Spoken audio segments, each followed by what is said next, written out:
বলছি আর তো ভঙ্গ হওয়ার কথা না। ওই যে আমরা তো প্রত্যেক সূত্রে ইসলাম পেয়েছি। আমার পিতা ছিলেন মুসলিম, আমি মুসলিমের জন্ম নিছি। তো ওই যে একবার ইমান আনছি ছোট সময়, যে আমানতু বিল্লাহ পড়ছি, কালিমা শাহাদাত পড়ছি, আশহাদু আল্লা ইলাহা ইল্লাল্লাহ ওয়া আশহাদু আন্না মুহাম্মাদান আবদুহু ওয়া রাসূলুহু পড়ছি, মনে করছি তাতেই আছে। কিন্তু ইমানও যে ভঙ্গ হয়, ইমানও যে ভেঙে যায়, এটা যদি আমরা জানতাম তাহলে আমরা ইমানটাকে রক্ষা করতে পারতাম। দেখেন, যেই ব্যক্তি মনে করে অজু ভাঙ্গার, অজু ভাঙ্গে, হ্যাঁ বুঝবো যে অজু করানো লাগবো, আর যেই ব্যক্তি মনে করে অজু ভাঙ্গার অজুর ফরজ গুলি শিখছে কিন্তু অজু ভাঙ্গার কারণ শিখছে না, অজু ভাঙ্গার যে কারণগুলি আছে এগুলি শিখছে না, তাহলে তার তো আর অজু নষ্ট হইতো না। হ্যাঁ, টয়লেটে যাইবো, অজু নষ্ট হইতো না। সে ঘুমায় যাইবো, অজু নষ্ট হইতো না, কারণ সে তো অজু ভঙ্গের কারণ জানে না। একবার অজু করছে, জীবনে আর ভঙ্গ হবে না।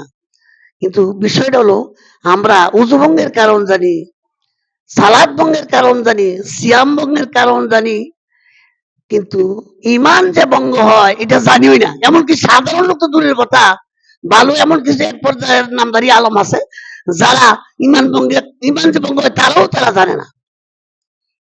আজকে আমরা দেখেন, অনেকের শোনা যায় যে মুখের সালাদ ভাঙছে। আমরা অনেক সময় দেখি সালাতের মধ্যে অনেকে নামাজ পড়তে গিয়া কেউ চলে যায়, তখন বুঝি যে ভাই রুজু ভেঙে গেছে, সালাদ ভঙ্গ হয়ে গেছে।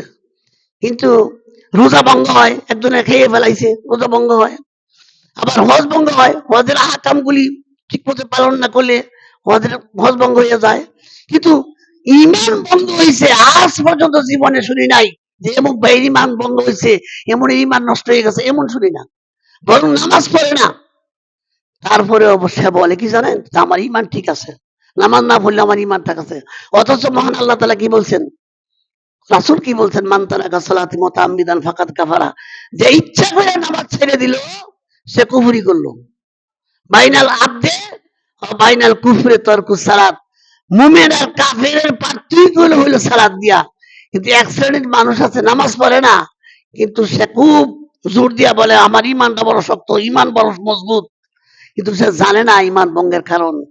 দেখেন, আপনি সালাদ ভঙ্গের কারণ জানলেন না, সালাদ ভঙ্গ হয়ে গেল। সাওম ভঙ্গের কারণ জানলেন না, সাওম ভঙ্গ হয়ে গেল, ক্ষতি হইলো। কিন্তু ওই ক্ষতির চাইতে ইমান ভঙ্গের ক্ষতিটা কি ছোট না বড়? নামাজ ভঙ্গ হইলে হয়তো নামাজের ফরজের ত্রুটি হইলো, কিন্তু ইমান যদি ভঙ্গ হয় সব তো শেষ হয়ে গেল। ইমান ভঙ্গ গেলে তো আপনি মুসলিম রইলেন না। এজন্য ইমান ভঙ্গের কারণগুলি জানতে হবে। একজন মুমিন যদি ইমান ভঙ্গের কারণগুলি জানে, তখন সে ইমানের হেফাজত করবে। যে তখন হেফাজত করবে যে আমার এই কারণগুলি যদি হয়ে যায়, যেমন আমরা যারা অজু ভঙ্গের কারণ জানি, আমরা তখন আমরা সাবধানে থাকি যাতে অজুগুলি না ভাঙে। বিশেষ করে শীতের দিন আইলে অনেকে চেষ্টা করি যে মাগরিবের অজুটা যখন করছি, যদি আসার অজু পর্যন্ত থাকে তাহলে ঠান্ডা পানি দিয়ে অজু করানো লাগতো না, অজু ভঙ্গ না করানোর লেগে আমরা চেষ্টা করি। কিন্তু মুমিন ব্যক্তি যদি জানতো এই কাজগুলি করলে ইমান ভঙ্গ হয়ে যায়, সেই মুমিন ব্যক্তিও চেষ্টা করতো ইমানের মধ্যে থাকার, কিন্তু জানে না। হ্যাঁ, মনে করে ইমান ভঙ্গের, ইমান আবার ভাঙ্গে কেমনে? তো এই জন্য ভাই আজকে আমি আলোচনা করবো ইমান ভঙ্গের কারণগুলি। দেখেন, ইমান ভঙ্গের কারণ অনেক, মূলত একটা কারণ, ইমান ভঙ্গের মূল কারণ হলো কুফর, আল্লাহর সাথে কুফরি করা, আল্লাহকে অস্বীকার করা। ওটার সাথে সম্পৃক্ত রয়েছে আরো দুইটা বিষয়, শিরক এবং নিফাক। কুফরের সাথে আরো দুইটা বিষয় রয়েছে, শিরক এবং নিফাক, এবং এই তিন শ্রেণীর লোক চির জাহান্নামী হবে, চির জাহান্নামী হবে এই তিন শ্রেণীর লোক, যার মধ্যে কুফর আছে, শিরক আছে আর নিফাক আছে। এই তিনটা অপরাধী যারা, তারাই চির জাহান্নামী থাকবে। এর বাইরে যদিও অপরাধের কারণে, সালাত কাজা করার কারণে, বিভিন্ন কারণে যদিও তাদের সালাত ত্রুটি হয়, তারা জাহান্নামে গেলেও তারা একবার না একবার কি করবে, জান্নাতে যাবে। কিন্তু ওই তিন শ্রেণীর লোক খেয়াল রাখতে হবে, মনে রাখতে হবে, তিন শ্রেণী কারা? এক নম্বর কুফর, যে আল্লাহর সাথে কুফরি করছে। দুই নম্বর নিফাক, যে আল্লাহর সাথে নিফাকি করে, মানুষের সাথে নিফাকি করে। আর হলো শিরক, যে আল্লাহর সাথে শরীক করে। এই কুফর, শিরক এবং নিফাক, এই তিন শ্রেণীর লোক চির জাহান্নামী হবে। এবং যারা মুনাফিকি করে তাদের ব্যাপারে তো আল্লাহ বলছি, ইন্নাল মুনাফিকিনা ফি দারকিল আসফালি মিনান নার। আরে কাফের তো আল্লাহর প্রকাশ্য শত্রু, কিন্তু মুনাফিক যারা, যারা মুখে মুখে ইসলামের কথা বলে, যেমন আব্দুল্লাহ বিন উবাই, ইসলামের সবচেয়ে বড় ক্ষতি করছে যেই ব্যক্তি, সেই ব্যক্তি হলো মুনাফিক। আব্দুল্লাহ বিন সালুল, আব্দুল্লাহ বিন উবাই, হ্যাঁ, আব্দুল্লাহ বিন সাবা, এই দুই আব্দুল্লাহ ইসলামের যেই গতি, নাম কত সুন্দর, আব্দুল্লাহ। আব্দুল্লাহ চাইতে শ্রেষ্ঠ নাম নাই। আল্লাহর কাছে দুইটা নাম বেশি প্রিয়, একটা হলো আব্দুল্লাহ, একটা আব্দুর রহমান। এই দুই মুনাফিকের নাম দেন, কত সুন্দর নাম, আব্দুল্লাহ। আব্দুল্লাহ চাইতে কি শ্রেষ্ঠ নাম আছে? অথচ নাম কত সুন্দর আব্দুল্লাহ, অথচ তার মধ্যে ইমান ছিল না। সে রাসূলের হাতে, রাসূলের হাতে হাত থেকে ইমান কালিমা পড়েছিল। দেখেন আমরা তো বাঙালি কালিমা পড়ছি, আমরা যেই কালিমা পড়ছি এটা বাঙালি কালিমা, উচ্চারণ সঠিক হয়েছে না। আর আব্দুল্লাহ বিন উবাই ছিল মদিনার লোক, আরবি ভাষাভাষী লোক, আরবি ভাষায় তারা পারদর্শী, তাদের উচ্চারণটা কত সুন্দর। আর আব্দুল্লাহ বিন উবাই সরাসরি রাসূলের হাতে ইসলাম গ্রহণ করেছে। তার ইসলাম গ্রহণটা কত, রাসূলের সাথে, রাসূলের পিছনে সারা জীবন নামাজ পড়ছে জমাতে। খেয়াল করবেন, আমরা কিন্তু রাসূলকে দেখি নাই, রাসূলের সাথে একদিন নামাজ পড়তে পারি নাই। সে রাসূলের সাথে জিহাদে গেছে, জিহাদে গেছে, তারপরে যাকাত দিছে, হ্যাঁ, রাসূলের সাথে সারা জীবন জমাতে নামাজ পড়ছে। তার ভিতরে কি ছিল না, ইমান ছিল না। ইমান, ইমানের যে তিনটা বিষয়ের একটা হইলো আন্তরিক বিশ্বাস, ওইটা তার মধ্যে ছিল না। এই জন্য সে সারা জীবন এবাদত করিল, তার আমল না, আমল নাই, সে কি হইলো, জাহান্নামী হয়ে গেল। এবং জাহান্নামী না শুধু, এখানে বলা হয়েছে ইন্নাল মুনাফিকিনা ফি দারকিল আসফালি মিনান নার, মুনাফিকরা তো জাহান্নামের সর্বনিম্ন স্তরে যাবে। আরে আবু জাহেল জাহান্নামে যাইবো, কিন্তু আব্দুল্লাহ বিন উবাইর মতন এত লাঞ্ছিত জাহান্নামে যাবে না। আব্দুল্লাহ বিন উবাই যাবে সবচেয়ে জাহান্নামে নিচে, কারণ সে মুনাফিক, সে মুখে মুখে ইসলামের কথা বলছে, কিন্তু অন্তরে তার ইসলাম ছিল না। এই জন্য তো ইমান ভঙ্গের মূল কারণ হলো তিনটা, খেয়াল রাখতে হবে, তিন কারণ। একটা হলো কুফরি করা আল্লাহর সাথে, একটা শিরক, একটা নিফাক। তো ওই কুফর এবং শিরাক থেকে ইমান ভঙ্গের 400-রও বেশি, 4 শতাধিক ইমান ভঙ্গের কারণ পাওয়া যায়। ইমাম ইবনে তাইমিয়া ওই সমস্ত ইমান ভঙ্গের কারণগুলি থেকে নির্যাস করে, সার সংক্ষেপ করে মোট 10টা কারণ উল্লেখ করছে। যে এই 10টা কারণের মধ্যে 400 কারণ তার মধ্যে রয়েছে, মূল 400, মূল 10টা কারণের মধ্যে 400 কারণ তার মধ্যে আছে। তার মধ্যে তার মূল হচ্ছে 10টি। এই 10টি কারণ যার মধ্যে পাওয়া যাবে তার ইমান থাকবে না। এই যে আজকে আমরা এই 10টি বিষয়ে আলোচনা করব। মিনাসিয়াতি বিফাদিল্লাহ আলাইহি তাওয়াক্কালতু আলাইহি লা ইলমা লানা ইল্লা মা আল্লামতানা। আমি আল্লাহর সাহায্য কামনা করছি। সম্মানিত হাজিরিন, এই 10টা বিষয় মুখস্থ করতে হবে। আপনারা জানেন আমি একজন সাধারণ শিক্ষক মানুষ, আমার খুতবাটা শিক্ষকের মতোই হয়, ক্লাসের মতো হয়। এজন্য আমি চাই যে আপনারা শিখেন, আমি যাই, এই জন্য আমি ক্লাসের মতো আলোচনা করি। এই জন্য আমি প্রত্যেকদিনই চেষ্টা করি যে আমলগুলি এগুলি যেন শিখেন। আজকে আপনারা 10টা ইমান ভঙ্গের কারণ যদি শিখতে পারেন, জীবনে আর ইমান ভাঙবে না। যেহেতু জানিয়ে গেলেন, যেমন যে অজু ভাঙে কারণ জানে, হ্যাঁ তো জানে কোনো কারণে অজু ভাঙছে, ভাঙলেও বুঝবে যে আমার অজু ভেঙে গেছে।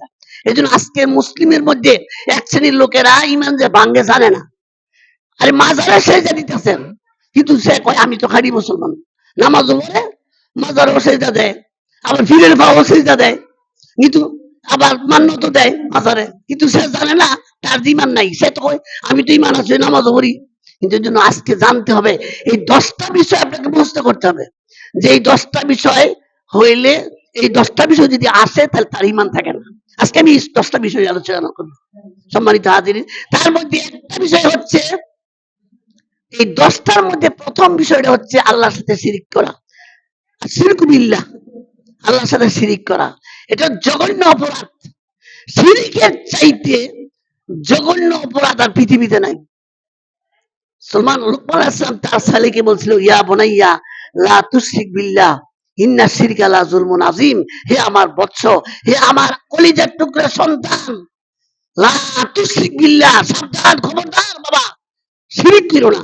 ইন্না শিরকা লা যুলমুন আযীম, নিঃসন্দেহে শিরক মস্ত বড় জুলুম। এজন্য 1 নম্বরে ঈমান ভঙ্গের কারণ হচ্ছে শিরিক। আর শিরিকটা এমন একটা অপরাধ, যে অপরাধের নির্দিষ্ট শক্তি আছে। দেখেন আপনি একটা মিছা কথা কইছেন, এইটার কিন্তু আর কোনো ফলন নাই, এটা আর একটা কোনো ক্ষতি ঘটাতো না, এটার পাপ একটাই। যে কোনো একটা পাপ করছেন, এটা এই পাপে আর একটা পাপ ক্ষতি করতে পারবে না। কিন্তু এই শিরক এমন একটা অপরাধ, তার একটা পাওয়ার আছে, তার একটা নিজস্ব ক্ষমতা আছে। শিরকের ক্ষমতা হইলো সে ইমানও ধ্বংস করে, আমলও ধ্বংস করে। আপনি শিরিক করছেন, 80 বছর বয়স হয়েছে, সারা জীবন নামাজ পড়ছেন, তাহাজ্জুদ পড়ছেন, ইবাদত করছেন, সবকিছু করছেন, 80 বছর বয়সে হজের বিরুদ্ধে ফাসলা করে লাইছেন, কিন্তু একদিন মাজারে একটা টেয়া দিয়ে লাইছেন। যেই দিন মাজারে একটা টেয়া দিচ্ছেন, বিগত জীবনের জিন্দিগি সব আমল শেষ, আমলও শেষ, ইমানও শেষ, আমল নাই সালাও নাই, শেষ। এটার নাম হলো শিরিক। শিরিক ইমানও ধ্বংস করে, আমলও শেষ করে, কিন্তু অন্যভাবে আমল ধ্বংস করতে পারে না, অন্যভাবে আমল ধ্বংস করে না। আরেকটা ভাব আছে, সেটা হল বিদাত। এই বিদাত এরকম জঘন্য অপরাধ। এই দুইটা অপরাধের নির্দিষ্ট শক্তি আছে, পাওয়ার আছে। বিদাত করলে রাসূলকে উপেক্ষা করা হয়, রাসূলকে অপমান করা হয়। আর শিরক করলে আল্লাহকে উপেক্ষা করা হয়, আল্লাহকে অপদস্থ করা হয়, আল্লাহকে কি অপমান করা হয়। এই দুইটা পাপ হচ্ছে জঘন্য অপরাধ। তো এই শিরিক বিল্লাহ যার মধ্যে আসবে, তার ইমান নষ্ট হয়ে যাবে। দেখেন আমাদের দেশের লোকেরা মাজারে যায়, মান্নত দেয়, কিন্তু এরা মনে মোমেন দাবি করে, এবং এই মাজার বানানোকে, কবর পাকা করাকে একটা পুণ্যের কাজ মনে করে। যারা ওই কবর পাকা করছে, এখন জিজ্ঞেন কিলি করছে, সোয়াবের লেগে করছে, নিয়ত হইলো যে সোয়াব। যারা মাজার করছে ভাবের লেগে করছে না, আল্লাহরে ভাইবের লেগে করছে। এবং এই মাজারের অনুসারী যারা, যারা মাথার মধ্যে জট বানাইছে, যারা সলার শট পিনছে, অথবা লেঙ্গা ভাই আছে এক শ্রেণীর লোক, এখন জিজ্ঞেন আপনি এই ব্যাসটা কেড়ে ধরছেন, উত্তর দিব আমি আল্লাহরে ভাইবার লাগি। হ্যাঁ নিয়ত যে হ্যাঁ জানে এরকম করলে আল্লাহরে হওয়া যায়, কিন্তু সে জানে না যে এই আমলটা, এই কাজটা করলে ইমানই থাকে না। সেই জন্য এই না জানার কারণে সে ইমান যে ধ্বংস হয়ে গেছে তার, সেটা জানেই না। এই জন্য 1 নম্বরে শিরিক করলে ইমান ধ্বংস হয়ে যায়। শিরিক হচ্ছে জঘন্য অপরাধ, সমস্ত অপরাধের মধ্যে শিরিকের অপরাধ। কাল কাল কিয়ামতে আল্লাহ যখন আমল দেখবেন, যখন দেখবেন আমলে শিরিক নাই, অসংখ্য পাপ আছে, যত বেশি পাপই হোক না কেন, যদি শিরিক না থাকে, আল্লাহ এর চেয়ে বেশি ক্ষমা নিয়ে আল্লাহ তাকে ক্ষমা করে জান্নাতে দিবেন। শিরিক ব্যতীত যত পাপ আছে আল্লাহ ক্ষমা করবেন, তবে শিরিকের অপরাধ ক্ষমা করবেন না। ইন্নাহু মাইয়ুশরিক বিল্লাহ ফাকাদ হারামাল্লাহু আলাইহিল জান্নাহ ওয়া মাওয়াহুন নার ওয়া মা লিয-যালিমিন মিন আনসার। সূরা মায়েদার 72 নম্বর আয়াত। আল্লাহ কি কইরা দিছে দেখেন। ইব্রাহিম আলাইহিস সালাম যখন কিয়ামতের মাঠে বলবে, আল্লাহ আপনি আমার সাথে ওয়াদা করছেন, আমার বেজ্জতি করবেন না, আমাকে অসম্মানী করবেন না, আপনি ওয়াদা করছেন, আর আজকে আমার বাবা জাহান্নামে যাবে, আমার এসছে অপমানের কি আছে, একটা আরজি কইরা বসবে। তখন আল্লাহ ইব্রাহিম আলাইহিস সালামকে বলবে এই কথা যে আমি মুশরিকদের জন্য আমার জান্নাতকে হারাম করছি। তখন ইব্রাহিম আলাইহিস সালাম বর্ণনা আসছে, ইব্রাহিম আলাইহিস সালাম, আল্লাহ বলবে তোমার নিচের দিকে চাও, যখন দেখবে ইব্রাহিম আলাইহিস সালামের পিতা, তার বডিটা, শরীরটা, দেহটা কোন কোন ইয়াতে আছে যে শুকরের মতো হয়ে যাবে, বা অন্য অন্য একটা পশু পাখির মতো হয়ে যাবে, এবং কেউ বলছে যে কোন রাওয়ায়াতে আছে কাদা মাখা, আরেকটা রাওয়ায়াতে আছে রক্ত মাখা অবস্থায় দেখবে, এবং এই অবস্থায় তাকে জাহান্নামে নিক্ষেপ করা হবে। তার বাপ নাই, দেখবো তার বাপ একটা শুয়োর হয়ে গেছে, তো শুয়োরের লিগের কি সুপারিশ করবো? এই জন্য কেউ কোন মুশরিকের জন্য সুপারিশ হবে না, যতই হোক।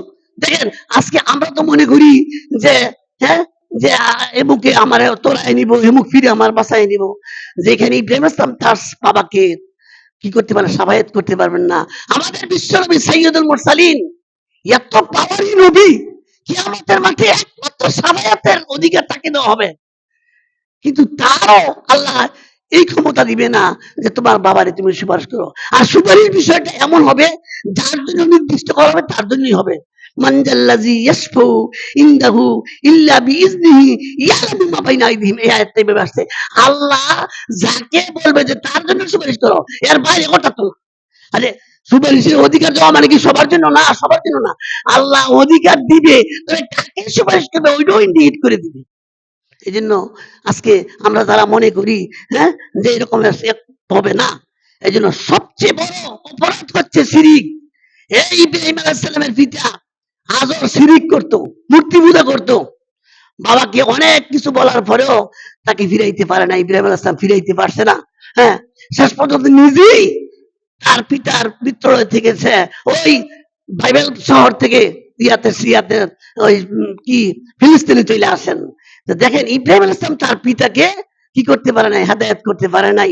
এমন অনেক নবী, কিয়ামতের মাঠে অনেক নবীর এরকম বেশিরভাগ নবীর কি তাদের পিতা জাহান্নামে যাবে। এই জন্য আল্লাহ মুশরিকের জন্য, শিরিককারীর জন্য আল্লাহ জান্নাতকে হারাম করছে। আপনারা জানেন একটা হাদিসে আসছে যে একজন পতিতা মহিলা জান্নাতে যাবে। ওই যে একটা কুকুরের বাচ্চারে পানি খাওয়াইছিল, আসলে ওইটা বড় কথা না। বড় কথা হলো তার আমলে শিরিক ছিল না।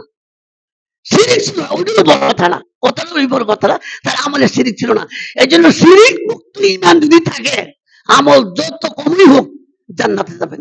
আর যদি শিরিক থাকে আমলে, আপনি যত আমলই করেন কোনো আমল কাউন্ট হবে না, আপনার কোনো আমল কাউন্ট হবে না। এই জন্য মস্ত বড় অপরাধ হচ্ছে শিরিক। এই শিরিক থেকে বাঁচতে হবে।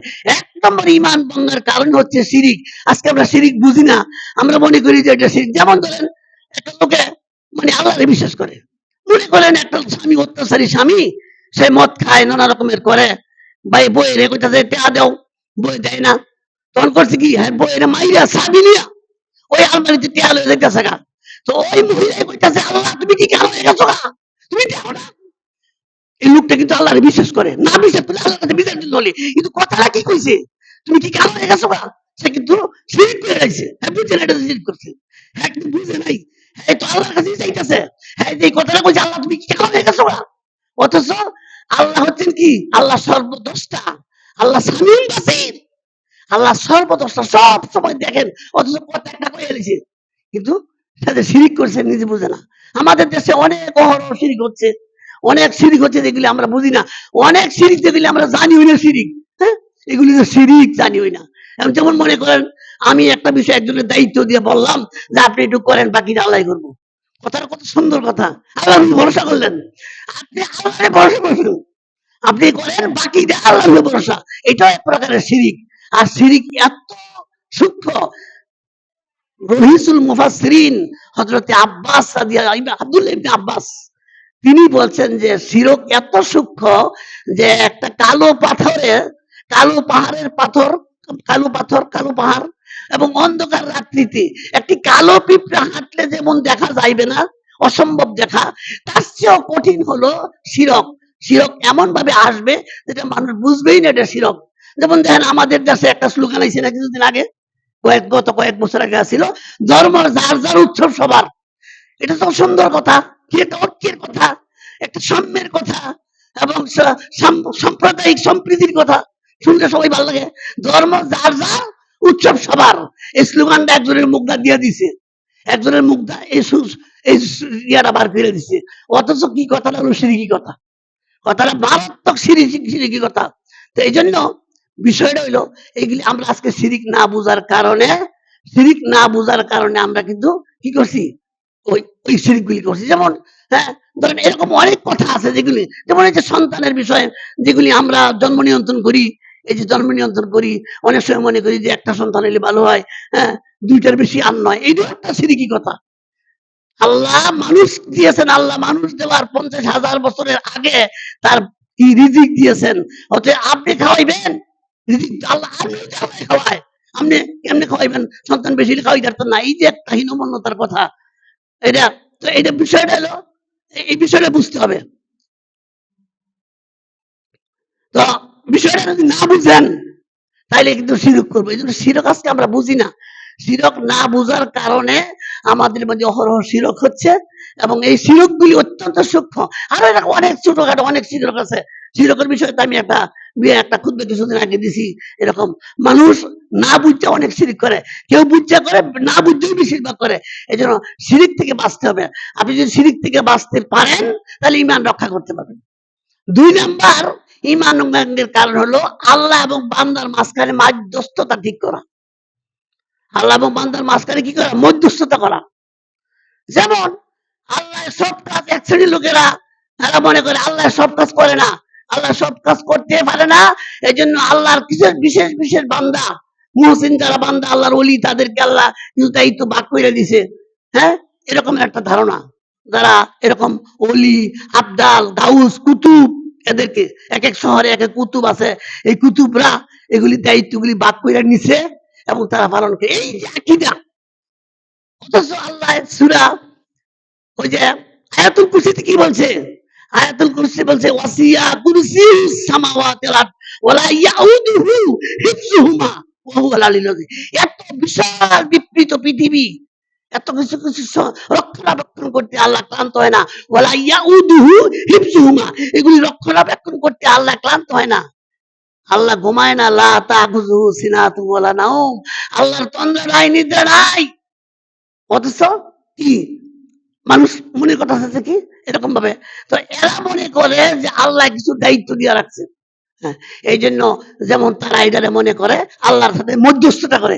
এরপরে দেখেন এই যে হিন্দুরা যে পূজা করে, হ্যাঁ করে জিগান আপনারা মূর্তির পূজা ঘিরে করেন, তোর কইবো যে আমরা এই মূর্তিটার পূজা করি, এই মূর্তিটাই আল্লাহর কাছে সুপারিশ করব। যেমন মক্কার কাফেররা যারা কাবায় যারা মূর্তির পূজা করতো, তারা কিন্তু মূর্তির আল্লাহ কইতো না। এই যে আব্দুল মুত্তালিব সহ সবাই মূর্তি পূজক ছিল, তারা কিন্তু কেউ মূর্তি খোদা কইতো না, কইতো ওই মূর্তিটা আল্লাহর কাছে লয়ে যাবো। কিন্তু আজকে দেখেন আমরাও করতেছি, আমরাও কিন্তু এরকম একটা মাধ্যমস্থতা করছি। আবার তারা কি যুক্তি দেয় জানেননি, যেমন প্রধানমন্ত্রীর কাছে যাইতে হইলে একটা এমপি ধরতে হইব, একজন সরকারি আমলা ধরতে হইব, যা কোনো ভাবে যাইতে হইব, সরাসরি যাওয়া যেত না, এরকম বোঝায়। তো তার যেমন একটা কোর্টে একটা একটা মামলা আছে, এই মামলা আপনি মুখ করতেছেন না, একটা উকিল নিয়োগ করতে হইব। আপনারা সরাসরি মুখ করবার লাগিয়ে দিত না হাকিমে, একটা উকিল সরকারি উকিল নিয়োগ করতে হবে। যুক্তি কি সুন্দর যুক্তি দেয়। এই জন্য এরা মনে করতেছে আল্লাহর কাছে যাইতে হইলেও একজন উকিল লাগবো, একজন মুক্তার লাগবো, একজন ব্যারিস্টার লাগবো, একজন আইনজীবী লাগবো, এরকম। এই জন্য তারা মধ্যস্থতা বানায়, পীর সাহেবদেরকে মধ্যস্থতা বানায়। এবং শুধু পীর মধ্যস্থতা বানায় না, আবার কি কয় জানেননি, কয় যার ফির নাই তার সিন নাই, যার ফির নাই তার ফির শয়তান, নাউযুবিল্লাহ, যার ফির নাই তার ফির শয়তান, এরকম বলে। অথচ এই পীর ধরাকে বাধ্যতামূলক করছে। আর ইসলামের দৃষ্টিতে পীর ধরা হলো শিরিক, আল্লাহর কাছে কোনো মধ্যস্থতা লাগে না। আর হামেশা দিনে কুওয়াত ইয়ার হ্যায়, জু না মাঙ্গে উসে ও বাজার হ্যায়।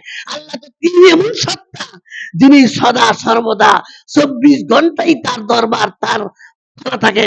যে যখন যেই সময় চায় আল্লাহ তখন দেয়। এবং কি বলছে, আর হামেশা দিনে কুওয়াত ইয়ার হ্যায়, সবসময় যেটা দেওয়ার জন্য প্রস্তুত। জু না মাঙ্গে, যে চায় না উসে ও বাজার হ্যায়, আল্লাহ তার প্রতি অসন্তুষ্ট হয়। যে চায় তার প্রতি সন্তুষ্ট, যে চায় না আল্লাহ তার প্রতি অসন্তুষ্ট হয়। দেখেন দুনিয়াতে আপনি, দুনিয়াতে যত প্রভাবশালী লোকই হোক, যত মানুষ মনে করেন পিতা মা এমনও আছে সন্তানকে অনেক আদর করে, তার সমর্থন আছে, একটা ছেলে 10টা দেয়, এরকম লোক আছে না? কিন্তু দেখবেন এরপরেও যখন অতিরিক্ত চাই এলাই তখন অসন্তুষ্ট হয়। একবার একটা চাইছে 10টা দিয়ে লেগেছে, আবার চাইছে দিয়ে লেগেছে, আবার চাইছে দিয়ে লেগেছে, এরপরে 3বার 5বারে বলে কি রে তুই কোয়া তুই থাকবে, একবার অসন্তুষ্ট হইব। কিন্তু আল্লাহ এমন না, যত চাইবেন আল্লাহ অত বেশি খুশি হয়। দেখেন আমরা অপরাধীরে খুঁজি প্রতিশোধ নেওয়ার লাগি, আমরা অপরাধীরে খুঁজি কি লাগি, প্রতিশোধ দিব। আর আল্লাহ অপরাধী খুঁজে ক্ষমা করবার লাগি। দেখেন আল্লাহটা ভিন্ন, আমরা অপরাধীরে খুঁজি প্রতিশোধ নিবার লাগি, আর আল্লাহ অপরাধীরে খুঁজে মাফ করবার লাগি। আল্লাহ খুঁজে আয়ো আয়ো মাফ করো।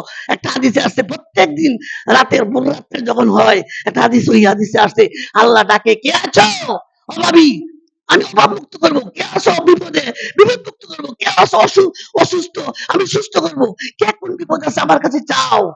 আল্লাহ চাইলে বেশি খুশি হয়। অথচ তারা বানাইছে আল্লাহর কাছে চাউন দিত না। দেখেন বিষয়টা এরকম, বিষয়টা হইলো একটা হাকিমের কাছে যদি একসাথে 5টা শুনানি হয়, হাকিম 5টা শুনানি একবারে শুনতে পারবে না, আলাদা আলাদা করে অমুক এই কেসের শুনানি আলাদা করে হয়। কিন্তু আল্লাহর কাছে 1 কোটি শুনানি যদি একসাথে হয়, আল্লাহ কি শুনতে ব্যর্থ হইব? নাউযুবিল্লাহ। 1000 কোটি মানুষ যদি একসাথে ডাক দেয়, আল্লাহ একসাথে ছাড়া দিতে পারে। এই জন্য আল্লাহর উকিল লাগে না, আল্লাহর মধ্যস্থ লাগে না। হ্যাঁ, আল্লাহ যারা ডাকে, যে ডাকে তার ডাকি সাড়া দেয়। এই জন্য মধ্যস্থ ঠিক করা এটা একটা শিরিক। 2 নম্বর শিরিক হচ্ছে যারা আল্লাহর সাথে মধ্যস্থ করে, এটা ইমান ভঙ্গের কারণ, অতএব এটা করা যাবে না, সরাসরি আল্লাহর কাছে চাইতে হবে। 3 নম্বরের ইমান ভঙ্গের কারণ হলো কাফেরকে কাফের মনে না করা। আমাদের এক শ্রেণীর ওলামারাও বলে, আরে কাফের বলো না, কাফের বলো না, কাফের বলতে নাই। কিন্তু বিষয়টা হলো, আরে কোন মুমিনকে কাফের বলতে নিষেধ করছে, কিন্তু কাফেরকে কি কাফের বলতে নিষেধ করছে?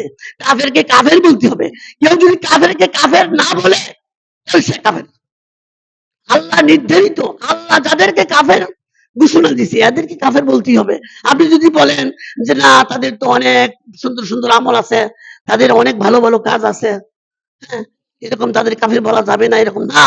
আল্লাহ যেন যাদেরকে কাফের, যারা আল্লাহ যাদেরকে কাফের চিহ্নিত করছে, বা ইসলাম যাদেরকে কাফের চিহ্নিত করছে, তাদেরকে কাফের বলতে হবে, কাফেরকে কাফের বলতে হবে। এবং অনেক লোক আছে যারা কাফেরকে কি করে না, কাফের বলে না, এবং তার কাজটাকে ভালো মনে করে, এবং সে এমন ভালো কাজ করছে, এবং ভালো কাজ করছে, এবং ভালো কাজ করছে, তার এমন অবদান আছে, এমন আছে ইসলামে, তার অনেক অবদান আছে মনে করেন, হ্যাঁ অনেকে আছে। এই জন্য দেখেন, এখানে পার্থক্যটা এই নয়, আপনি যদি 5 টাকা দান করেন, এই 5 টাকায় আপনাকে জান্নাতের জন্য একটা ঘর বানাইবো, ঘর বানাইতে সাহায্য করবো। আর একজন অমুসলিম যদি 5,000 মসজিদ বানায় দেয়, 5,000 মসজিদ বানায় দিছে, সে কি কোনো প্রতিদান পাবে? পাবে না। এই জন্য পার্থক্য এটাই, কাফের আর মুশরিকের পার্থক্য, কাফের আর মুমিনের পার্থক্য এটাই। এই জন্য কাফেরকে কাফের মনে করা, যারা কাফেরকে কাফের মনে করে না, মনে করে যে তার আচরণটা ভালো, তার এই নীতিটা ভালো, তার এই আদর্শটা ভালো, এরকম যারা মনে করে তারাও কাফের। কোন কাফেরের, কোন মুশরিকের, হ্যাঁ, কোন আচরণ বা কোন তাদের জীবন বিধানকে উত্তম মনে করার কোন সুযোগ ইসলামে নাই। অনেকে বলে দেখেন, আমি অমুকের আদর্শের সৈনিক, আমি অমুক সূর্য সেনের, আমি রবীন্দ্রনাথের আদর্শের সৈনিক। না, একমাত্র মুসলিমের জন্য আদর্শ হচ্ছে লাকাদ কানা লাকুম ফি রাসূলিল্লাহি উসওয়াতুন হাসানা। মুসলিমের জন্য অন্য কোনো মানুষের আদর্শ গ্রহণ করার কোনো সুযোগই নাই, সুযোগই নাই। আদর্শ একমাত্র রাসূলের, আর কেন আদর্শ থাকবে না?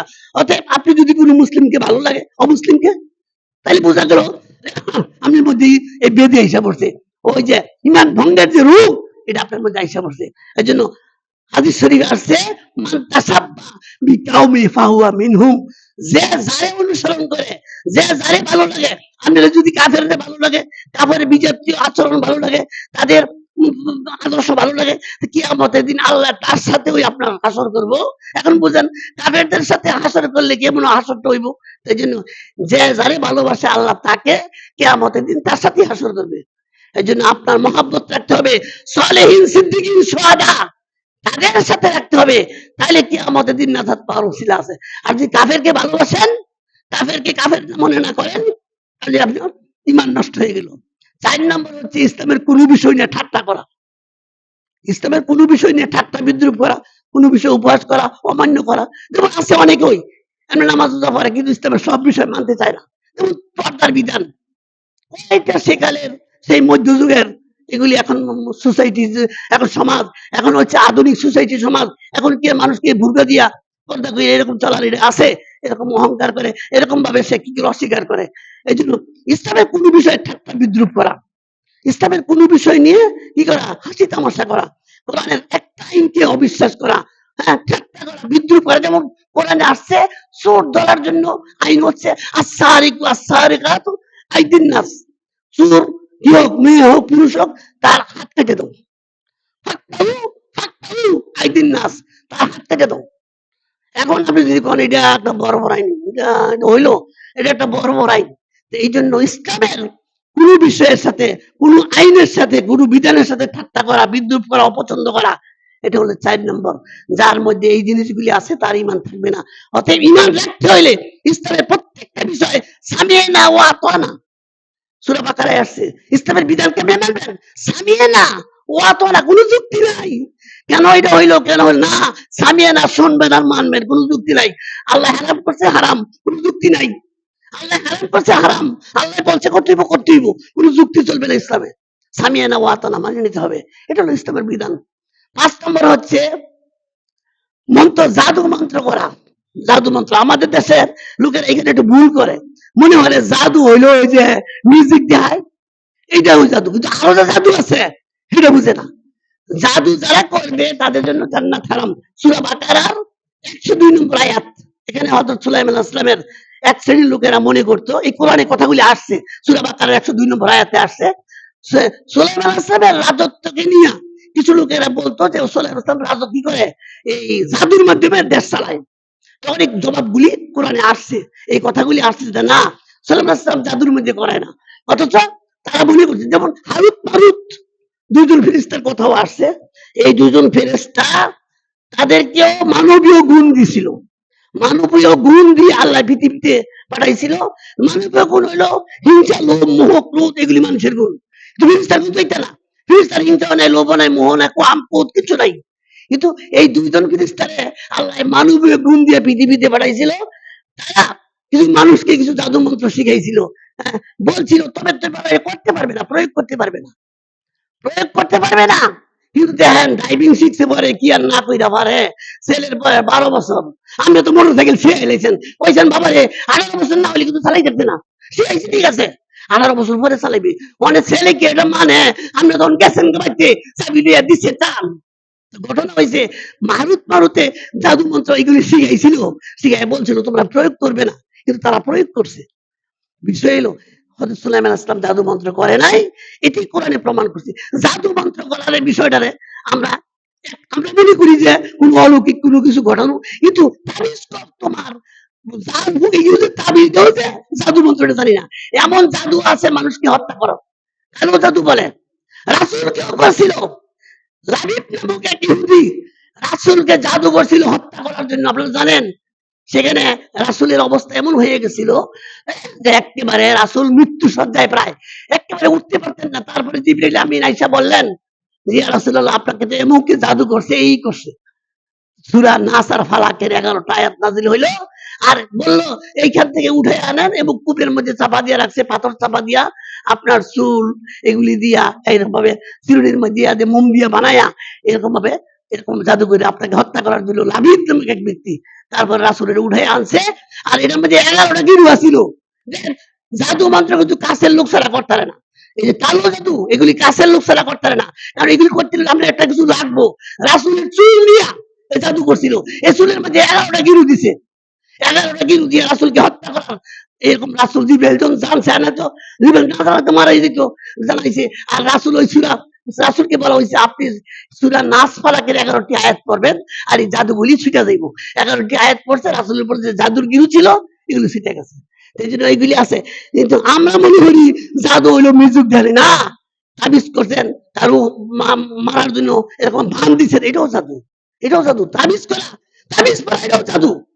আজকে অনেক দেখা যায় মানুষ ছেলে কথা শুনে না, ছেলে একবারই মেয়ের লগে লাইন করে লাইছে, হ্যাঁ লগে যদি মেয়ে বিয়া হয় তা আমার তো মান সম্মান থাকতো না, তো ছেলেরে ফিরাইবার লাগি জাদু করতেন। অথবা আরেকজনের ফাইবার লাগি, হ্যাঁ এক ছেলে এক মেয়ের পছন্দ করে লাইছে, মেয়ে তো বিরাট বড় শিক্ষিত, এমএ পাস, ডাক্তার, মাস্টার, বিরাট হাই এই যোগ্যতা না হয়, তাকে কেমনে করবো?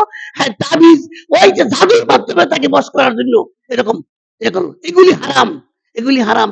যারা এগুলি করবে এগুলি কুফুরি, এগুলি জাদু মন্ত্র, তারপরে কি বলবো ওই যে তাবিজ তোমার বান, এগুলি সম্পূর্ণ নিষিদ্ধ, এগুলি ইসলামের হারাম। এবং এগুলি এগুলি যারা করবে তাদের ইমান থাকবে না, তার কিন্তু ইমান নষ্ট হয়ে যাবে। 5 নম্বরে জাদু মন্ত্র করা। আর 6 নম্বর হচ্ছে, 6 নম্বর হচ্ছে যে ইসলামের কোনো বিষয় নিয়ে ঠাট্টা বিদ্রুপ করা, ইসলামের কোনো বিষয় নিয়ে না। 6 নম্বর হচ্ছে মুসলিমদের বিরুদ্ধে কাফেরদের সহায়তা করা। 6 নম্বর মুসলিমদের বিরুদ্ধে কাফেরদের সহায়তা। আমি মুসলিম, আমি সাহায্য করতেছি কাফেরকে, এমন যদি হয় আমার ইমান থাকবে না। যে কোনো বিষয়ে হ্যাঁ মুসলিমটাকে কাফেরকে সাহায্য করতে পারবেন, কিন্তু কোন সাহায্য করতে পারবেন? মুসলিমদের বিরুদ্ধে করতে পারবেন না। সাহায্য করতে একটা কোনো বিপদে পড়ছে তার আর্থিক সাহায্য করতে পারেন বা যে কোনো সাহায্য করতে, কিন্তু ওই সাহায্য তারা যদি মুসলিমদের বিরুদ্ধে হয়, মুসলিম উম্মার বিরুদ্ধে হয়, তখন এটা ইমান ভঙ্গ হয়ে যাবে। এই জন্য মুসলিমদের বিরুদ্ধে কোনো কাফেরকে সহযোগিতা করা যাবে না। এই সহযোগিতা যেই সহযোগিতা করলে মুসলিম ধ্বংস হয়ে যাবে। মুসলিম হ্যাঁ আপনি আর্থিক করতে পারেন, ওই কাফের পাড়ার ছেলে মেয়ে অসহায় আছে, তার আর্থিক সমস্যা আছে, এটার দান করতে পারে, এটার সমস্যা নাই। কিন্তু ওই সাহায্য করা যাবে না যেই সাহায্য করলে মুসলিমের ক্ষতি হবে, অতএব মুসলিম উম্মার ক্ষতি হবে। 6 নম্বর এই কাফের মুসলিমের বিরুদ্ধে কাফেরকে সহযোগিতা করা, এটা ইমান ভঙ্গের 6 নম্বর কারণ। 7 নম্বর কারণ হচ্ছে রাসূল সাল্লাল্লাহু আলাইহি ওয়াসাল্লাম কর্তৃক আনিত জীবন ব্যবস্থাকে অপছন্দ করা। রাসূলের জীবন পদ্ধতিকে অপছন্দ করলেন, এটা হলো 7 নম্বরের। যেমন মেসওয়াক করা রাসূলের সুন্নাহ, কেউ যদি অপছন্দ করে, মনে করে যে এটা কি করে হয়, এটা কি আজকে কত আধুনিক ব্রাশ টাশ কত কিছু বার হয়েছে, আমরা কি মেসওয়াক করবো, এরকম যদি হয় তাহলে তার ইমান থাকবে না। রাসূলের যে কোনো একটা ইসলামের যে কোনো আনিত একটা জীবন ব্যবস্থা অপছন্দ করা, অবজ্ঞা করা, এটা হলো 7 নম্বর, ইমান নষ্ট, ধ্বংস হয়ে যাবে। যেমন ধরেন এই যে আমরা এই যে এই সুন্নাহটা পালন করি, জুমার সালাতে আমরা আমরা এই খুঁটি লাঠিটা নিয়ে ধরি, এটা অন্য কোনো না, এটা শুধু একমাত্র রাসূলের সুন্নাহকে। অনেকে ঠাট্টা বিদ্রুপ করে, জুয়ান বেড়া হ্যাঁ ও লাঠি লইয়া খাড়িয়ে গেছে। আমারে কয় আমি কি এত অসল হয়ে গেছেন? আমার একদিন এক লোকে ফোন দিয়া কইলো, আপনি যদি লাঠি লিয়ে খুঁজবা দেন আপনি কি অসল মানুষ নাকি? আমি কই, রাসূল সাল্লাল্লাহু যেহেতু করছে, রাসূল অসল অবস্থা করছে না সচল অবস্থা, এটা আমার দেহার বিষয় না, রাসূল করছে তাই করি। এর জন্য রাসূলের কোন সুন্নাহকে কোন যুগের কোন কিছুর সাথে এরকম ভাবে অবজ্ঞা করা, এটা ইমান ভঙ্গের 7 নম্বর কারণ। রাসূলের জীবন ব্যবস্থা আনিত যে কোন ব্যবস্থা, প্রত্যেকটা ব্যবস্থাকে স্যালুট দিতে হবে, মেনে নিতে হবে, এখানে কোনো আপত্তি করা যাবে না। হ্যাঁ, এই জন্য দেখেন সূরা হাসরের 7 নম্বর আয়াতে কি বলছে, মা আতাকুমুর রাসূলু ফাকুযুহু ওয়া মা নাহাকুম আনহু ফান্তাহু। আল্লাহ বলছে তোমাদের রাসূল যা আনয়ন করে তা আঁকড়ে ধরো, আর যা থেকে নিষেধ করে তা বর্জন করো। তো রাসূল যা করছে তাই করতে হবে, এখানে কোনো যুক্তি চলবে না। রাসূলের সুন্নাহ ওইভাবে মানতে হবে, রাসূলের সুন্নাহ ওইভাবে মানতে, রাসূল যেভাবে করছে, রাসূল সালাতটা যেভাবে পড়ছে এভাবে পড়বেন, রাসূল যেভাবে খানা খাইছে এভাবে খাইবেন। রাসূলের আদর্শটাকে বাস্তবায়ন করা, সারা জীবনে আপনি রাসূলের আদর্শকে বাস্তব, রাসূলের খানা পিনার থেকে নিয়া রাসূলের সবকিছু কাজকর্ম আচার আচরণ সবগুলি রাসূলের মতো হবে। হ্যাঁ, এরকম রাসূল প্রত্যেকটা যা যা আনছে ইসলামের মধ্যে সব, যেমন রাসূল রবুল আদাইন করছে, তারপরে রাসূল কি করছে, জোরে আমিন বলছে। আজকালকার দেখেন মানুষ এই রাসূলের হাদিসকে ব্যঙ্গ করে, ব্যঙ্গ করে। এক শ্রেণীর আলেমরা দেখেন, আমরা হয়তো এইভাবে ধরি, তারা এটাকে ব্যঙ্গ করে কয় এমনি ধরছে, এইভাবে দেখায়। দেখেন তাহলে কি অবস্থা হবে, রাসূলের সুন্নাহকে অবজ্ঞা করছে, এইভাবে দেখায়, কয় এইভাবে ধরে। আমরা পায়ের সাথে পা মিলায় দাঁড়াই, আর হেরা এটারে বিকৃত কইরা চাইরা ফাঁক কইরা হলাইছে, ওই দেখেন কেমনে খারাপ এটারে দেখাইবা লাগি, এইভাবে বিকৃত করে, ব্যঙ্গ করে। রাসূলের কোন আদর্শকে, রাসূলের কোন সুন্নাহকে যদি কেউ ব্যঙ্গ করে তার কোন ঈমান থাকবে না, তার ঈমান ভঙ্গ হয়ে যাবে। 7 নম্বর, রাসূলের আনিত জীবন ব্যবস্থাকে অপছন্দ করা, তার একটা সুন্নাহকে অবজ্ঞা করা, সে মুমিন থাকবে না, সে মুমিনের খাতা থেকে তার নাম কাটা যাবে। 8 নম্বর হচ্ছে ঈমান ভঙ্গের 8 নম্বর কারণ হচ্ছে কাউকে শরীয়তের ঊর্ধ্বে মনে করা। অনেক এক শ্রেণীর আপনার ওই যে কি বলে সুফি সম্রাট, যারা বলে, যারা সুফি বলে সুফি সম্রাট, এমনও কিছু লোক আছে এখন পীর সাহেবরা নামাজ পড়ে না, তো জিজ্ঞেস করলে কি আমি পীর সাহেব নামাজ পড়ে না, আরে মিয়া তুমি জানো তোমরা তো আসো শরীয়ত লইয়া, আর উনি তো হাকিকতে চলে গেছে, মারে পথে হাকিকতে গেছে, ওনার নামাজ লাগে না, আর উনি নামাজ পড়ে। আরেক পীর সাহেব কইলো, আরে তুমি জানো মিয়া নামাজ আমগুলো হুজুরে নামাজ পড়ে, তবে বাংলাদেশে পড়ে না, মক্কা শরীফ 5 ওয়াক্ত গিয়ে গিয়ে পড়ে, তুমি এটা দেখবা আমগো এই হুজুরে, আমগো পীর সাহেব হুজুরে নামাজ পড়ে, প্রত্যেক ওয়াক্তে কাবা করে নিয়ে নামাজ পড়ে, তুমি এটা দেখবা। তো এরকম বলে, আবার কেউ বলে যে উনার শরীয়তের কি নাই, শরীয়ত তার উপর প্রযোজ্য না, এই মনে করে তিনি শরীয়তের ঊর্ধ্বে চলে গেছে, কাউকে মনে করা, এটা হলো ঈমান ভঙ্গের কারণ। দেখেন রাসূলের সারা জীবনে এক ওয়াক্ত নামাজ মাফ পাইছে না, রাসূলের চেয়ে আপনি বেশি, আবু বকর ওমরের চেয়ে বেশি কোন সাহাবীর এক ওয়াক্ত নামাজ মাফ হইছে? রাসূল যেদিন তায়েফে দাওয়াত দিতে গেল, আপনারা জানেন ইতিহাস, তার এই জীবনে জানেন কত কষ্ট করছে রাসূল ওই তায়েফ দাওয়াত দিতে গিয়া। হ্যাঁ, তিনি পাথরের আঘাত পেয়ে এমন জর্জরিত, এমন অবস্থা হয়েছিল, এমন আহত হয়েছিল, তিনি উঠতে পারতেন না, সারা শরীর রক্তাক্ত, জুতা মোবারক রক্তে ছড়িয়ে গেছে শরীরের রক্ত মোবারক দিয়া। হ্যাঁ, কিন্তু সেই দিনও তার আর এক ওয়াক্ত নামাজ আল্লাহ মাফ করেন নাই, মাফ করেন নাই। তারপরে তার রাসূলের জীবনে কোনোদিন নামাজ মাফ হয়েছে না, আর পীর সাহেবের বেলা নামাজ লাগে না। এই যে ভণ্ড পীর যারা বলে নামাজ লাগে না, দেখেন এখন এখন ফরজ গোসল লাগে না, জট যারা বানাইছে, আচ্ছা কোন এই জটের ভিতরে পানি দেব, যে 5 ওয়াক্ত প্রত্যেকদিন গোসল করবো তার চুল জট হইব, যে শয়তানে গোসল করে না এই শয়তানের মাথা তুই জট হয়, আবার কাপড়ও পরে না, শরীয়তে কাপড় পিন্ধা কি ফরজ না? যারা শরীয়তকে প্রত্যাখ্যান করে, সরাসরি প্রত্যক্ষ, প্রত্যেক প্রাপ্তবয়স্ক পুরুষের যারা হাঁটু থেকে নাভি পর্যন্ত ঢেকে রাখা ফরজ, যে শরীয়তের প্রত্যাখ্যান করে সে আবার ঈমান থাকে কি কইরা। এজন্য 8 নম্বর হচ্ছে কাউকে শরীয়তের ঊর্ধ্বে মনে করা, মনে করা হ্যাঁ উপর শরীয়ত প্রযোজ্য না, হ্যাঁ শরীয়ত লাগে না, এমন আকীদা পোষণ করা, এটা হলো ঈমান ভঙ্গের 8 নম্বর কারণ। ঈমান ভঙ্গের 9 নম্বর কারণ হচ্ছে যে ইসলামের ইসলামের ইসলামের সমস্ত বিধানের মধ্যে, হ্যাঁ, ব্যতীত ইসলাম অন্য কোন, ইসলাম ছাড়া অন্য কোন আদর্শকে উত্তম মনে করা।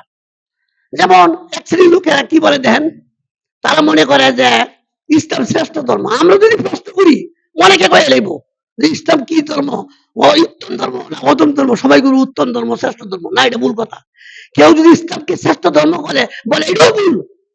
কেউ যদি বলে আমরা আল্লাহর ইবাদত করি এটাও ভুল। একমাত্র আল্লাহর ইবাদত করি এটা বলতে হবে। আর ইসলাম শ্রেষ্ঠ ধর্ম এটা বলাই যাবে না। ইসলাম শ্রেষ্ঠ ধর্ম বললে আরেকটা কথা এখানে স্বীকৃতি দিতে আসলাম নেই কোনটা, তাহলে আমারটা শ্রেষ্ঠ আরেকটা নির্দিষ্ট আরেকটা আছে, ওটা শ্রেষ্ঠ কখন হয় যখন একাধিক থাকে। যখন একাধিক ধর্ম থাকে, আপনি যদি ইসলামকে শ্রেষ্ঠ ধর্ম বলেন তাহলে স্বীকৃতি দিলেন যে আরো ধর্ম আছে, এইটা স্বীকৃতি দিলেন। এই জন্য এই 9 নম্বরের বিষয় হলো যে ইসলাম ব্যতীত অন্য কোনো আহ, আদর্শ ধর্মকে কি করা উত্তম মনে করা, অন্য কোনো আদর্শকে উত্তম মনে করা। অনেকে মনে করে যে ইসলাম তো বেশি বালা, তো ওইটা একটু কম বালা। এই জন্য বলে ইসলাম কি শ্রেষ্ঠ ধর্ম না, ইসলাম বলতে হবে একমাত্র ধর্ম। ইসলাম আল্লাহ কি কইছে শ্রেষ্ঠ ধর্ম কইছে না, আল্লাহ শ্রেষ্ঠ কইছে না, আল্লাহ কইছে ইসলাম একমাত্র ইসলাম কইছে আল্লাহ। দেখেন এই জন্য তো সুযোগটা দেখেন, এই জন্য ইসলামকে শ্রেষ্ঠ ধর্ম কইলে একটা সুযোগ আছে, একটা মজা আছে। মজাটা কি, যেমন আমাদের দেশে দেখেন বিয়া শাদী হইলে ইসলাম থেকে কিছু নেয়, ইসলামতে নেয় কি কাজী সাহেব নেয়, এই মুহূর্তার্য করে একটা মোল্লা নিয়ে পড়া, এটা ইসলামের। এরপরে কি করে যৌতুক ধরে, এটা অন্য একটা ধর্মের টানে। তারপরে আবার 500 মানুষ খাওয়ার লাগবো, এটা আরেক ধর্মের টানে। তারপরে এই যে বউ কি করে ওই যে আবার এই গায়ে হলুদ, এটা আরেকটা টানবো। যে ব্যক্তি বলবে ইসলাম শ্রেষ্ঠ ধর্ম, এই সুযোগটা সে গ্রহণ করতে পারে। ইসলামকে শ্রেষ্ঠ ধর্ম বললে ওইগুলি করতে পারে, এই জন্য এই সুযোগটা নিতে পারে। এই জন্য একমাত্র বলতে হবে ইসলাম একমাত্র ধর্ম, অন্য কোনো ধর্ম নাই আল্লাহর কাছে। এই জন্য যারা ইসলামকে সাথে বা অন্য ধর্মকে উত্তম মনে করে বা তারা সমপর্যায়ে মনে করে, তাদের ইমান থাকবে না। এটা 9 নম্বর। 10 নম্বরের ইমান ভঙ্গের কারণটা হচ্ছে ইসলাম থেকে বিমুখ হওয়া।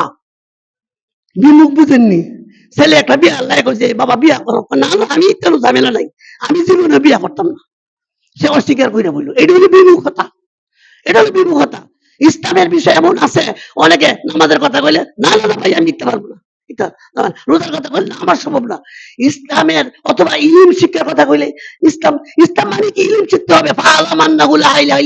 আপনি যে কালেমা পড়ছেন, কালেমার ইলম থাকতে হবে। এখন ইলম সে অর্জন করবে না, সে ইলম অর্জন করবে না, সে ইসলামকে প্রত্যাখ্যান করলো, সে কি করলো কোন বিষয়ে সে আয়ত্ত করলো না। এই জন্য ইসলামের ইলম সে অর্জন করতে হবে। লা ইলাহা ইল্লাল্লাহ ইলম না জানার কারণে আজকে আমরা ইমান থেকে বঞ্চিত। অনেকেই জানে না লা ইলাহা ইল্লাল্লাহ, ইমান জানে না।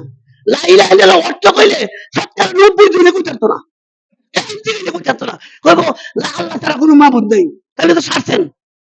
তাহলে হিন্দুরে কইবো এই মিয়া চাপাটা আমার দেবতা আছে না, খ্রিস্টানে কইবো ভাই কি কও তুমি, আমার তো আল্লাহ আমার ভগবান গড আছে না। এই জন্য ঠিক তো না, বলতে হবে যে একমাত্র বলতে হবে, একমাত্র বলতে হবে। এই জন্য হ্যাঁ, লা ইলাহা ইল্লাল্লাহ অর্থ হইলো আল্লাহ ছাড়া কোনো ইলাহ নাই, আল্লাহ ব্যতীত আল্লাহ একমাত্র ইলাহ, এই কথা বলতে হবে। এই জন্য আজকে আমাদের সমাজে এই বিষয়গুলি জানি না, না জানার কারণেই কিন্তু আমরা এই সমস্ত কথাবার্তাগুলি বলি। তো এই জন্য এই 10টা বিষয় যদি আমরা আয়ত্ত করি, হ্যাঁ, তাহলে আমরা ইনশাল্লাহ আমাদের ইমান ভঙ্গ হবে না। এই 10টা বিষয়গুলি আমি আবার বলি। 1 নম্বর শিরিক করা, 2 নম্বর আল্লাহ এবং বান্দার সাথে মাঝখানে মধ্যস্থ করা, 3 নম্বর হচ্ছে কাফেরকে কাফের মনে না করা, 4 নম্বর হচ্ছে ইসলামের গুরু বিষয়ে ঠাট্টা বিদ্রুপ করা, 5 নম্বর জাদু মন্ত্র করা, 6 নম্বর হচ্ছে মুসলিমের বিপক্ষে অমুসলিমকে সাহায্য করা, হ্যাঁ, 7 নম্বর হচ্ছে মোহাম্মদ ইসলাম কর্তৃক আনিত জীবন ব্যবস্থা কি উত্তম মনে না করা, হ্যাঁ, তারপরে 8 নম্বর হচ্ছে কাউকে ধর্মের কাউকে কি শরীয়তের ঊর্ধ্বে মনে করা, 9 নম্বর হচ্ছে যে ইসলামের ইসলাম ব্যতীত অন্য কোনো আদর্শকে উত্তম মনে করা, 10 নম্বর হচ্ছে ইসলাম থেকে বিমুখ হওয়া। এই জন্য এই 10টা কারণ যদি আমরা জানি, তাহলে ইনশাল্লাহ আমাদের ইমান ভঙ্গ হবে না, ইমান ঠিক থাকবে। আর নাইলে ইমানের কারণ যদি না জানি, তো ইমান যে কবে ভাঙছে জানবোই না। আল্লাহ আমাদের প্রত্যেককে এই 10টা কারণ আয়ত্ত করে আমরা যেন ইমানের যথাযথ হেফাজত করি, আল্লাহ যেন কবুল করে। সবাই বলি আমিন। ও আকুলি কাউলি হাযা আস্তাগফিরুল্লাহ সুবহানাকা আল্লাহুম্মা বিহামদিকা আশহাদু আল্লা ইলাহা ইল্লা আনতা আস্তাগফিরুকা ওয়া আতুবু ইলাইক।